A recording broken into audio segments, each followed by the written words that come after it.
ধীরে ধীরে ঘুরে দাঁড়ায় সেই সাক্ষাৎ বিভীষিকা। মুখে তার একটা রক্তাক্ত মাংসপিণ্ড, যেটার কিছু মুহূর্ত আগেও মাতাল ব্যক্তিটির দেহে ধুকপুক করছিল। আগুনের ভাটার মতো গনগনে চোখে সে চেয়ে রইল তীর্থঙ্কর বাবুর দিকে। তিনি নেহাত ভীতু মানুষ নন, কিন্তু সেই দৃশ্যে তারও সারা দেহ অসাড় হয়ে গেল। রিভলভার ধরা হাতটা ঠক ঠক করে কাঁপতে লাগলো তার। মুহূর্তের ভগ্নাংশ মাত্র, তার মধ্যেই হুঙ্কার করে সেই পিশাচ ঝাঁপিয়ে পড়ল তার উপর।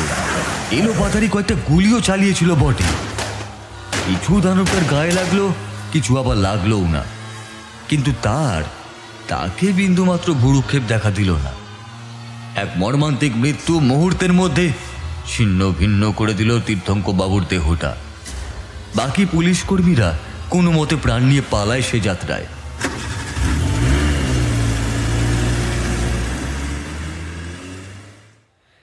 স্কেয়ার অ্যালার্টের সমস্ত গল্পের আপডেট পেতে এখনই সাবস্ক্রাইব করুন আমাদের ইউটিউব চ্যানেল। আজ স্কেয়ার অ্যালার্টে আপনাদের জন্য রয়েছে উৎস ভট্টাচার্যের কাহিনী আলো জ্বালানো বারণ। শুনতে থাকুন আজকের গল্প।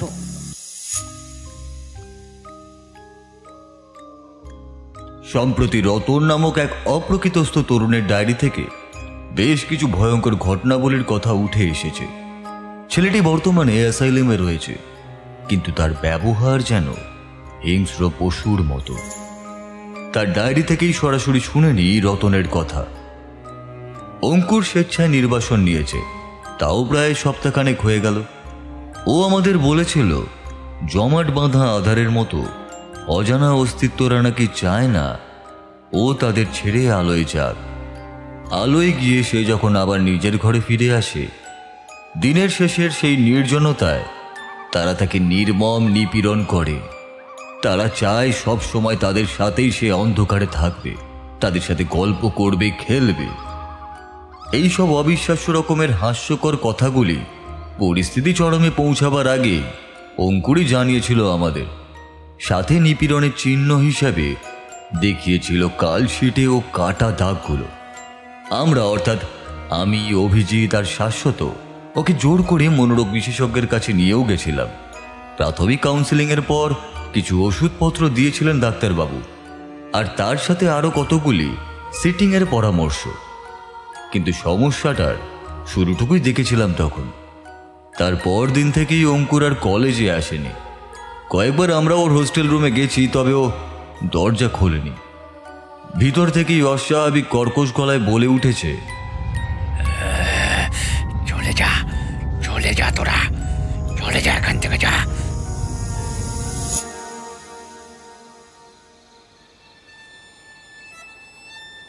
সপ্তাহখানেক এইভাবে কাটতে একদিন সন্ধ্যাবেলায় অঙ্কুরের হোস্টেল রুমে আমরা কয়েকজন মিলে যাব ঠিক করলাম।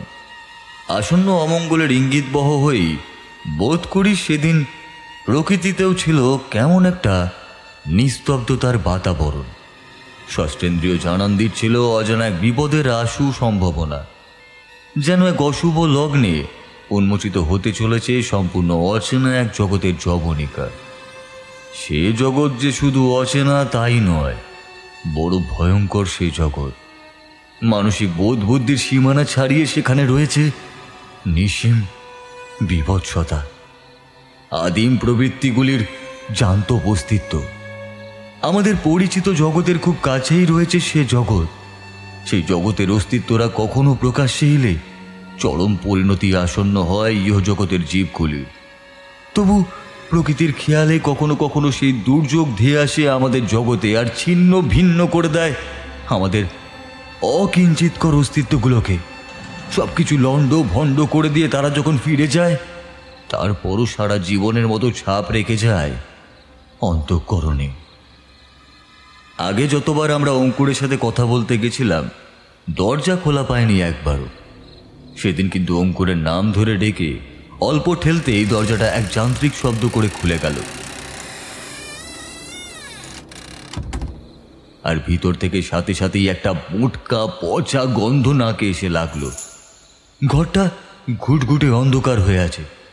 আন্দাজে সুইচ বোর্ডের সবকটা সুইচ টিপে দিতেও আলো জ্বলল না একটাও। হঠাৎ পায়ে কি যেন একটা ঠেকলো অভিজিতের। চমকে উঠেও মোবাইলের টর্চটা জ্বালতেই দারুণ আতঙ্কে শিউরে উঠলাম আমরা সকলে।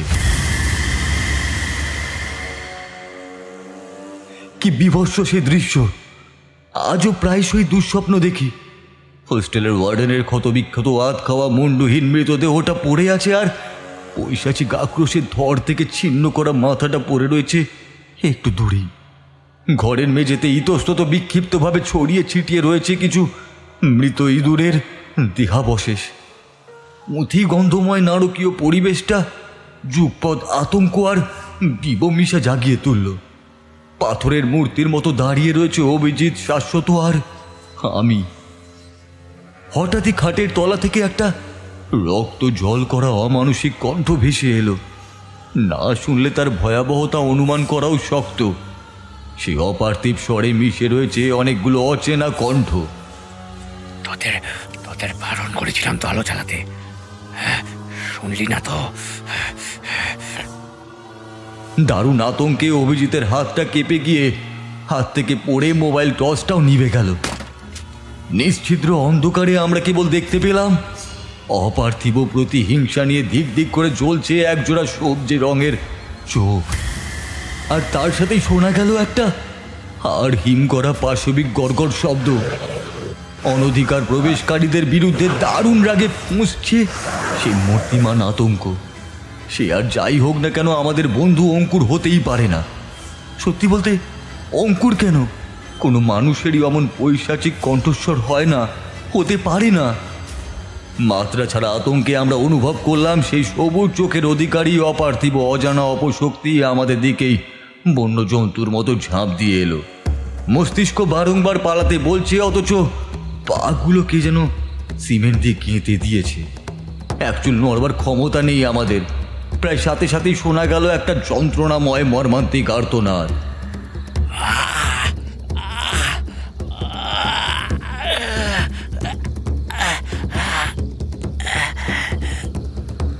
কে যেন মরণ যন্ত্রণায় ছটফট করছে। অনতি বিলম্বে ঘরের বাইরে থেকে ভেসে এলো কতগুলো ভারী বুটের শব্দ। একাধিক জোরালো টর্চের আলো এসে পড়েছে ঘরটাতে। সেই আলোতে সেদিন যা দেখতে পেয়েছিলাম সেটা ভাবলে আজও গায়ে কাঁটা দেয়।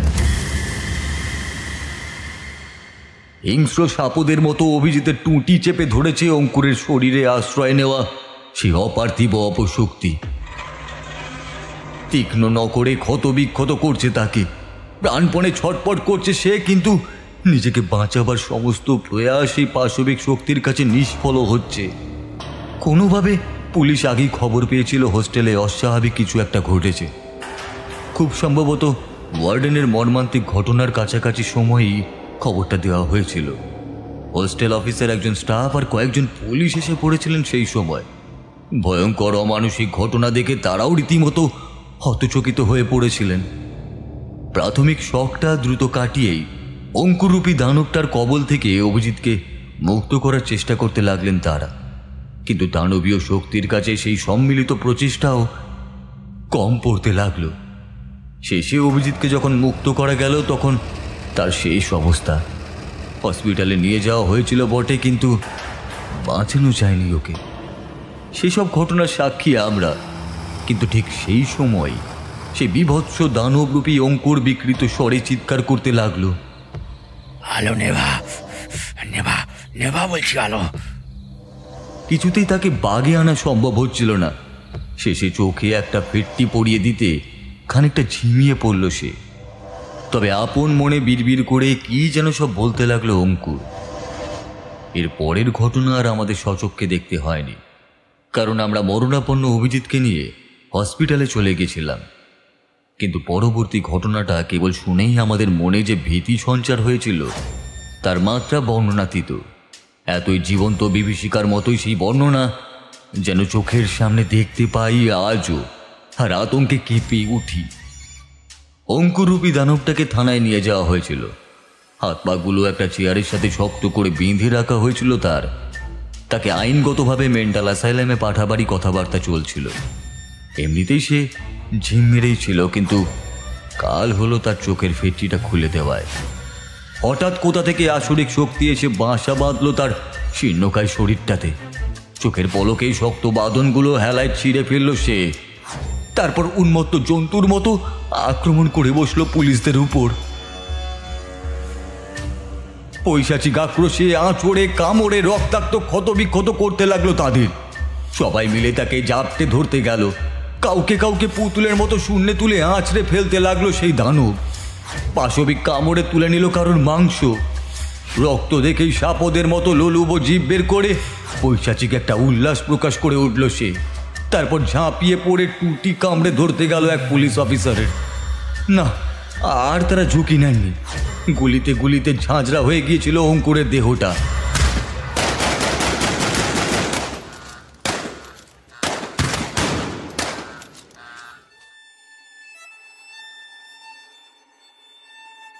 একটা আঁচটে দুর্গন্ধময় কালো ধোঁয়া সবার সামনেই অঙ্কুরের মুখ থেকে বেরিয়ে এসে ধীরে ধীরে মিলিয়ে গেছিল। সর্বসমক্ষে সেই পুলিশি গুলিতেই অঙ্কুরের মৃত্যু ঘটেছিল বটে, কিন্তু আমার তো মনে হয় অঙ্কুর অনেকদিন আগেই আমাদের থেকে বিদায় নিয়েছিল। ওর শরীরটাকে আশ্রয় করে বাস করছিল অজানা জগতের নাম না জানা অধিবাসীদের কেউ বা কারা। সেই ভয়াল ভয়ঙ্কর অস্তিত্বরা অঙ্কুরের পার্থিব দেহটাকে কেবল মুক্তি দিয়েছিল সেই দিন। সেই বিভৎস স্মৃতি দুঃস্বপ্নের মতো আমায় তাড়া করে ফেরে প্রতিনিয়ত। কিন্তু হায়, তখনও বুঝিনি আর অনেক কিছু দেখা বাকি রয়ে গেছে। অঙ্কুরের যন্ত্রণাটাকে একসময় ওর মানসিক ব্যাধি ভেবেছিলাম, কিন্তু তখন কি আর জানতাম কি মর্মান্তিক পরিণতি অপেক্ষা করছে আমার জন্য। সেই অভিশপ্ত সময়টা বয়ে নিয়ে এলো একটা বৃষ্টি ভেজা রাত। খাওয়া দাওয়ার পাট চুকিয়ে ফেলেছি তাড়াতাড়ি। পড়াশোনা নিয়েই বসেছি বটেই, কিন্তু প্রবল বর্ষণের কারণে তৈরি হওয়া ঠান্ডা আমেজে একটু ঝিমুনি চলে আসছে মাঝে মধ্যেই। এমন সময় হঠাৎ দরজায় টোকা পড়ার শব্দে আমার তন্দ্রাভাবটা কেটে গেল।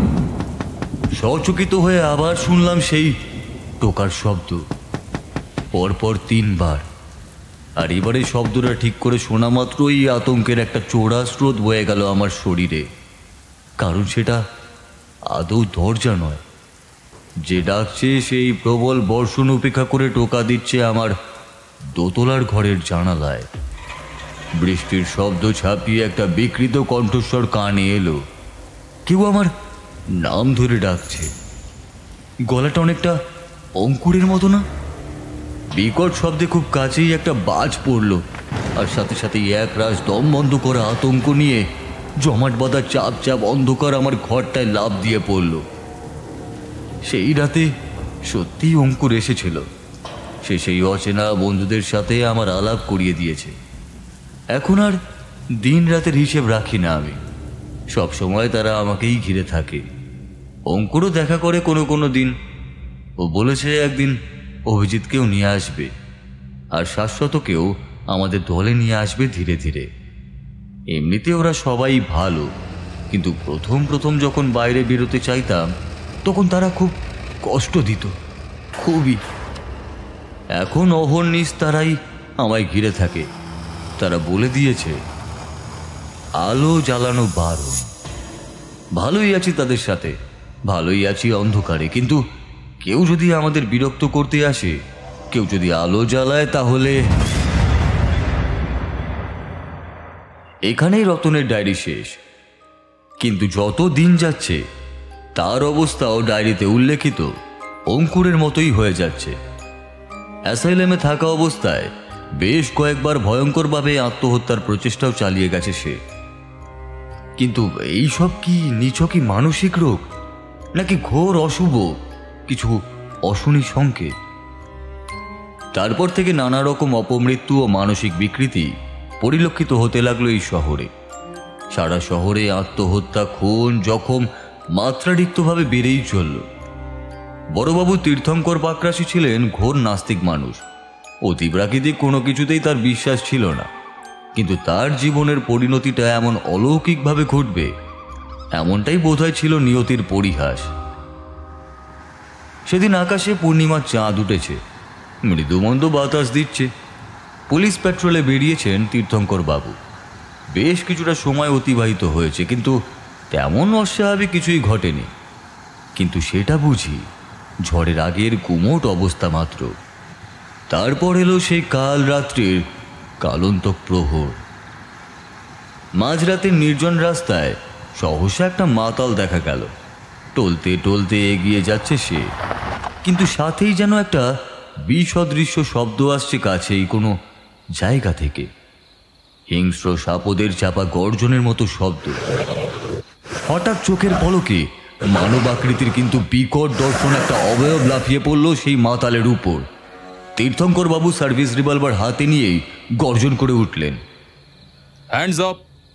দাঁড়াও বলছি, না হলে এক্ষুনি গুলি চালাবো। কিন্তু ততক্ষণে সেই মাতালের ভাবলীলা সাঙ্গ হয়েছে। ধীরে ধীরে ঘুরে দাঁড়ায় সেই সাক্ষাৎ বিভীষিকা। মুখে তার একটা রক্তাক্ত মাংসপিণ্ড, যেটার কিছু মুহূর্ত আগেও মাতাল ব্যক্তিটির দেহে ধুকপুক করছিল। আগুনের ভাটার মতো গনগনে চোখে সে চেয়ে রইল তীর্থঙ্কর বাবুর দিকে। তিনি নেহাত ভীতু মানুষ নন, কিন্তু সেই দৃশ্যে তারও সারা দেহ অসাড় হয়ে গেল। রিভলভার ধরা হাতটা ঠক ঠক করে কাঁপতে লাগলো তার। মুহূর্তের ভগ্নাংশ মাত্র, তার মধ্যেই হুঙ্কার করে সেই পিশাচ ঝাঁপিয়ে পড়ল তার উপর। এলো পাতারি কয়েকটা গুলিও চালিয়েছিল বটে। কিছু দানবটার গায়ে লাগলো, কিছু আবার লাগলোও না, কিন্তু তাকে বিন্দুমাত্র ভুরুক্ষেপ দেখা দিল না। এক মর্মান্তিক মৃত্যু মুহূর্তের মধ্যে ছিন্ন ভিন্ন করে দিল তীর্থঙ্কর বাবুর দেহটা। বাকি পুলিশ কর্মীরা কোনো মতে প্রাণ নিয়ে পালায় সে যাত্রায়।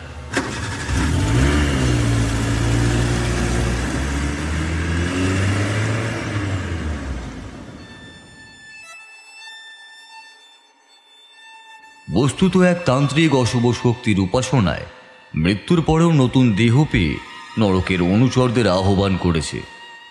যত অপমৃত্যু ততই তার শয়তানি শক্তির বিস্তার।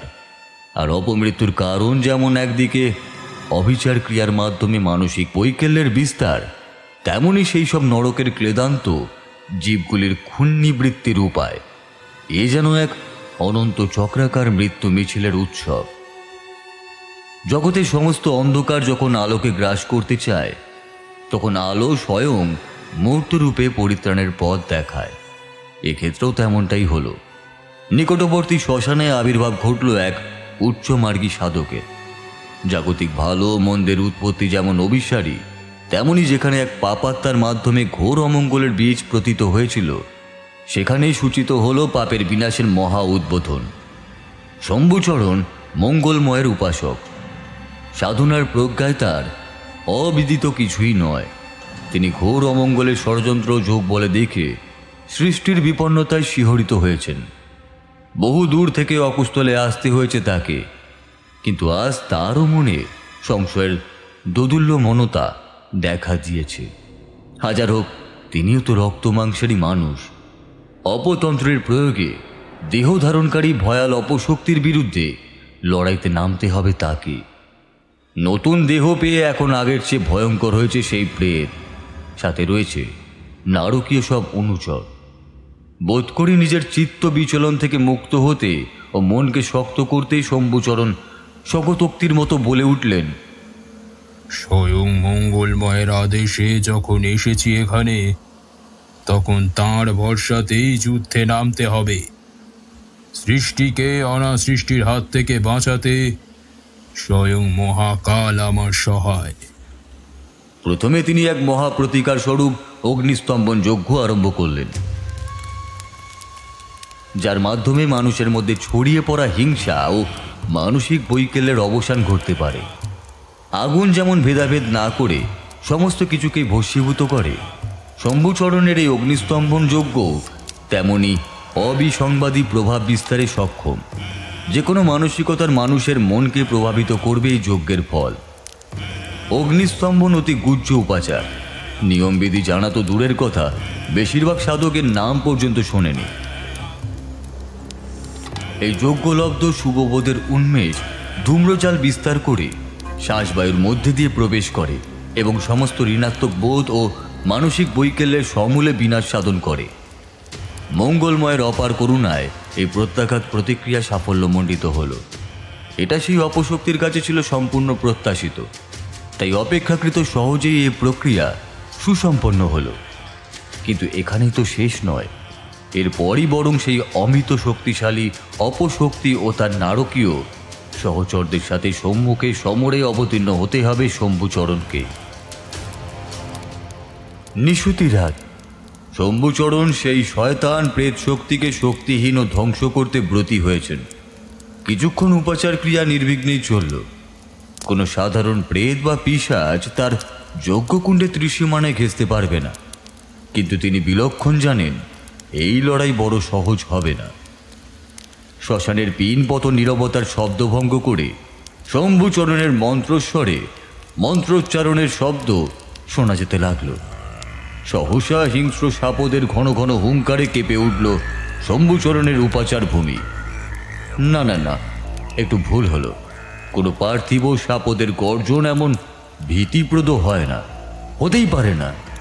নরকের অন্ধকারে নির্মিত পৈশাচিক সাপদের দল চারিদিক থেকে ঘিরে ফেলল শম্ভুচরণকে। একটা নয়, 10টা নয়, তারা সংখ্যায় শত শত। শম্ভুচরণ উদ্দাত্ত কণ্ঠে হেসে বললেন,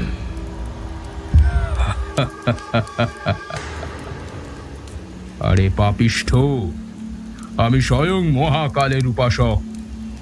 আমার উপর তোর ছলনার প্রভাব খাটবে না রে। প্রত্যুত্তরে কেবল রক্ত জল করা একটা অট্ট হাসি শোনা গেল। তারপর শ্লেষ মেশানো অনৈসর্গিক কণ্ঠে শোনা গেল, মূর্খ মানুষ, এবারে তুই মর। শম্ভুচরণের হিসেবে কিছু একটা ভুল হয়েছিল। সেই প্রেত শক্তি অপতন্ত্রের বলে অমিত বলশালী। ওই সাপদরা কোনো মায়াবী দৃশ্যকল্প ছিল না, নরকের শক্তিতে পুষ্ট। তারা ছিল অমাবস্যার অন্ধকারের মতোই বাস্তব। তাদের শক্তিশালী থাবার আঘাতে শম্ভুচরণের চারপাশে সুরক্ষা বলয় যেন যথেষ্ট বলেই মনে হলো না। শয়ে শয়ে অপশক্তির বিরামহীন প্রয়াসে সুরক্ষা বলয়ের শুভ শক্তি ক্রমশই শক্তিহীন হতে লাগলো। প্রমাদ গুনলেন শম্ভুচরণ তান্ত্রিক। একবার ওরা সুরক্ষা বলয় ভেদ করতে পারলে তার আর চিহ্ন মাত্র থাকবে না। সৃষ্টিও হেরে যাবে অনা সৃষ্টির কাছে। মুহূর্তের জন্য আত্মবিস্মৃত হওয়ার জন্য দম্ভ প্রকাশ পেয়েছিল তার। আর সেটাই যে সেই অপশক্তিকে আরো বেশি শক্তিশালী করে তুলেছে। তিনি মনে মনে মহাকালের কাছে ক্ষমা প্রার্থনা করে একটু ছাই তুলে নিলেন। তারপর কি একটা মন্ত্র বিড়বিড় করে মাথায় ঠেকিয়ে সামনে ছুড়ে দিলেন। সহসা আকাশ বাতাস কাঁপিয়ে বৃহৎ ধ্বনি শোনা গেল। দৈত্যাকার দৈবী ঐরাবত জুত প্রকট হয়ে সেই সাপদের সংহার করতে লাগলো। কখনো তারা সেই অপজীবদের পদদলিত করে, তো কখনো আবারও সুরে করে শূন্যে উঠিয়ে আঁচড়ে ফেলে দেয়। কিছুক্ষণেই সমস্ত সাপদরা নির্মূল হয়ে গেল। অন্তর্হিত হলো সেই দৈবী ওরাবতেরাও। দুই যুযুধান পক্ষ অন্তর্হিত হতেই শত সহস্র কাক কোথা থেকে যেন উড়ে এলো। সাধারণ কাক নয়, সব দৈবাকৃতি সাদা কাক। কা কা চিৎকারে কান কালা হওয়ার উপক্রম হয়েছে। পাখে উড়তে উড়তে তারা ক্রমশই শম্ভুচরণকে যেন একটা সাদা মেঘে আবৃত করে ফেলতে চাইল। কিন্তু এবারে তিনি তৈরি ছিলেন।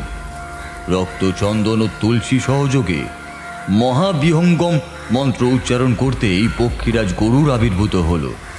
তার রাজকীয় তেজের কাছে ক্রমেই ম্লান হতে লাগলো শ্বেতবায়সের যাবতীয় অপচেষ্টা। ক্রমেই তারা ম্লান হতে হতে বিলীন হয়ে গেল। তারপরই পক্ষীরাজও বিদায় নিল। কিছুক্ষণ সব চুপচাপ। তারপর হঠাৎ ভূমি প্রচণ্ড কাঁপতে লাগলো। ইতিমধ্যে শ্মশানের মাটি বিদীর্ণ হয়ে বড় বড় ফাটল দেখা গেল। শোঁ শোঁ শব্দে একটা প্রবল ঘূর্ণাবৎ পাতালের গভীরতা থেকে উঠে এলো। পরিবেশটা পুঁথি গন্ধময় হয়ে উঠল সাথে সাথেই, যেন নরক থেকে দলা দলা অঙ্কিলতা উঠে আসতে চাইছে। ঘূর্ণাবৎটা ধীরে ধীরে একটা জমাট বাঁধা অন্ধকারের চেহারা ধারণ করল। দৈত্যাকার কিন্তু মানবাকৃতির একটা চেহারা। সৃষ্টির সাম্যাবস্থা বিনষ্টির পথ ধরেই তার আগমন। আকাশ সমান উচ্চতায় আগুনের ভাঁটার মতো জ্বলছে তার চোখ জোড়া। এতক্ষণে প্রধান প্রতিপক্ষ সমূর্তিতে উপস্থিত হয়েছে। তার পদসঞ্চারে আবারও থরথর করে কেঁপে উঠল গোটা শ্মশান। শম্ভুচরণ কোনো মতে উঠে দাঁড়িয়েছিলেন। তিনিও ছিটকে পড়লেন বেশ খানিকটা দূরে। এখন তিনি সুরক্ষা বলয়ের বাইরে। আর বুঝি রক্ষা নেই। অতীতের পাপ মূর্ত হয়ে এক আদিম অভিশাপ বর্ষিত হতে চলেছে সৃষ্টির ওপর। জীবিত প্রাণের অস্তিত্ব সংকটে। সৃষ্টি অনাসৃষ্টির কাছে আজ বুঝি পর্যুস্তত। উদ্ধার পাওয়ার কোনো আশাই যখন আর অবশিষ্ট নেই, ঠিক তখনই শম্ভুচরণের গমগমে কণ্ঠে শোনা গেল, ওং মহাকালং জব্যদব্যাং দক্ষিণে ধূমবর্ণকম বিভ্রতং দণ্ডখট্টং গৌদংষ্টাভিমুখং সুখম ব্যাঘ্রচর্মা ব্রতিকৌটিং তুন্দ্রিলং রক্তবাসনং ত্রিনেত্রমূর্ধং কেশঞ্চ মুণ্ডমালা বিভূষিতম জটাভাড়লঞ্চচন্দ্র খট্টমুদ্রং জলগ্নিভম রক্তপাদুকা প্রাভিভীরাং পাদযুগ্মকং মৃত্যুমোদিরতিং জমেদিষ্ট দূরত্বং নির্জনম মৃত্যুদুর্পুনাশানং करालदंष्ट्रमेशनाক্ষং কাশীরাপুরাধীনাথ কালভৈরব ভজে। বিশালাকায় দানবটা ভীষণ গর্জন করে উঠল, কিন্তু আর যেন তার এগোবার ক্ষমতা নেই। যন্ত্রণায় ক্রমশ কুকড়ে যেতে লাগলো অত বড় শরীরটা। উদ্যত কণ্ঠে মন্ত্র উচ্চারণ নিরবিচ্ছিন্নভাবে চলতে লাগলো। অট্টহাস্যে সহভিন্ন পদ্মজাণ্ড কোশন্তিং দৃষ্টিপাদ নষ্ট পাপ জালমুদ্র শাসনম অষ্টসিদ্ধিদায়কং কপালমালি কন্ধরং কাশিকাপুরাধীনাথ কালভৈরব ভজে। ধীরে ধীরে দীর্ঘকায় তীক্ষ্ণ নাসিকা, পক্ককেশ গৌরবর্ণ এক পুরুষের অস্পষ্ট একটা অবয়ব ফুটে উঠতে দেখলেন শম্ভুচরণ। অস্পষ্ট হলেও চিনতে এতটুকু ভুল হয় না শম্ভুচরণের। ইনি যে তার গুরুদেব মহারুদ্রেশ্বর। শিষ্যের অগ্নি পরীক্ষার দিন তার শুভ শক্তি নিয়ে অমৃত লোক থেকে এসেছেন তিনিও। ভূত সংঘ নাশকং বিশাল কীর্তিদায়কং কাশীবাসী লোকপূর্ণ পাপশোধনং বিভুম নীতিমার্গ কোবিদং পুরান্তাং জঙ্পতিং কাশীপুরাধীনাথ কালভৈরব ভজে। কালভৈরবকং পঠন্তি যে মনোহরং জ্ঞানমুক্তি সাধকং বিচিত্রপূর্ণবর্ধনং শোকমোহ দৈন লোভ কোপতাপনাশনং ते प्रजान्ति कालभैरव भ्रांश्री सिंध किং ধ্রুবং। একটা কুকুরের ক্রুদ্ধভাবে কয়েকবার ডেকে ওঠার ডাক শোনা গেল, আর তারপরই ভীষণ সেই দানব কান ফাটানো শব্দে আর্তনাদ করে উঠল। ক্রমশ গুঁড়ো গুঁড়ো হয়ে পঞ্চভূতে বিলীন হয়ে গেল সে। যেমন হঠাৎ করেই ঘোর কৃষ্ণবর্ণ মেঘ জমে উঠেছিল, তেমনি ভোজবাজির মতোই তা অন্তর্হিত হয়েছে। সাথে নিয়ে গেছে অন্য জগতের বিপদগুলিকেও। পূর্ব আকাশে রক্তিম আভা ছড়িয়ে দীননাথ উদয়ের প্রস্তুতি নিচ্ছেন রণক্লান্ত শম্ভুচরণও। তবু ঘর্মাক্ত কলেবরেও একটা প্রশান্তির হাসি ফুটে উঠেছে তার মুখে। তিনি পেরেছেন। গুরুদেব ও সর্বোপরি মহাকালের আশীর্বাদে তিনি অন্ধকারকে হারিয়ে দিতে পেরেছেন।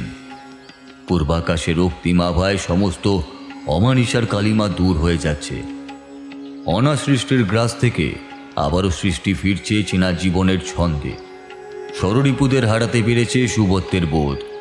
নৈরস্য, হতাশা ও মানসিক বৈকল্য আবার আশা ও ভালোবাসার স্পর্শে নতুন করে জীবনের সন্ধানী হচ্ছে। এটুকুই তো তার সাধক জীবনের সার্থকতা। একটা স্বস্তির নিঃশ্বাস বেরিয়ে আসে শম্ভুচরণের বুক থেকে। কপালে হাত ঠেকান তিনি। ওষ্ঠে উচ্চারিত হয়, জয় বাবা মহাকাল।